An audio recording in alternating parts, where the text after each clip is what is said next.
Con came literally down from a mountain in Kerry with something that was indigenous, something that was very special, and something that derived much more from the tradition of the Kerry ballad singer and the bringer of news to the fairs than something that would be written by Red Smith or Hugh McIlvanney. He was the sports journalism equivalent, or the journalism equivalent of what Sigerson Clifford or Brendan Kennelly were doing, and he came from deep in the heart of that tradition. It would be very hard to explain culturally outside of Ireland what sort of connection that made with what was largely an urban audience, but it made that connection, and within months everybody knew it. Sometimes the wordplay would only reach you on the third or the fourth reading. It's wordplay that sometimes comes from the Irish language. It comes from, there are literary references planted in there to American poetry. There are lots of layers, and you could take a Con Houlihan sports piece and read it at several different layers and still come up with something fresh after several readings. And I love birds and I love animals, so if I'd been born in the jungle, I couldn't have been happier. Con was the first sports journalist to take a perspective from outside of the press box. Sports journalists tend to hunt as a pack. They swap notes, they ask who gave the pass before the pass that led to the goal, they drink together afterwards, they exchange stories, they spend a lot of time in each other's company. Con moved it away to the fan. He was the fan up in the bank. He was, in some senses, the same boy who'd taken the ghost train that used to leave at midnight from Kerry and arrive up for the All-Ireland final. And, he was there with the Coswinter on the terrace. There were people who gathered around just to see him, just to exchange a few polite words with him. One of the Dublin players, who wasn't known for moving forward and taking shots at goal, decided to have a pop one day. And afterwards he explained to his colleagues that he was so off target that he almost hit Con Houlihan, and everybody knew what he meant. In writing, I try for two aims: to be grammatically correct and to be in some way original, some way exciting.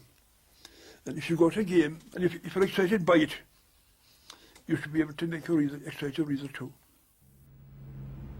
The drizzling rain seemed irrelevant, as Dublin moved the ball with the confidence of a grandmaster playing chess against a novice. After 25 minutes, Dublin led by 6 points to 1. It did not flatter them.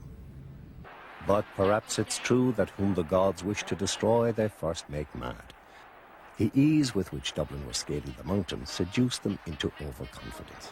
And it's gone very near the end line. Paddy Cullen going out front. And Paddy Cullen.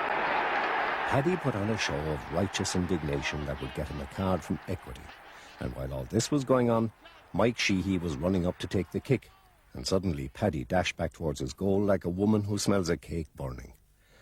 The ball won the race, and it curled inside the near post as Paddy crashed into the outside of the net and lay against it like a fireman who had returned to find his station ablaze. Close your eyes, put that image in your head. It is magnificent. I think it's one of the great images of that entire era in Irish sports journalism. He would compare great events, great theatrical events, great writers, and put them in a sporting context. And it was a very neat turn of the coin, and it's something, again, which connected with a huge audience of Dublin readers. I think people read tributaries that never read an arts column before or since.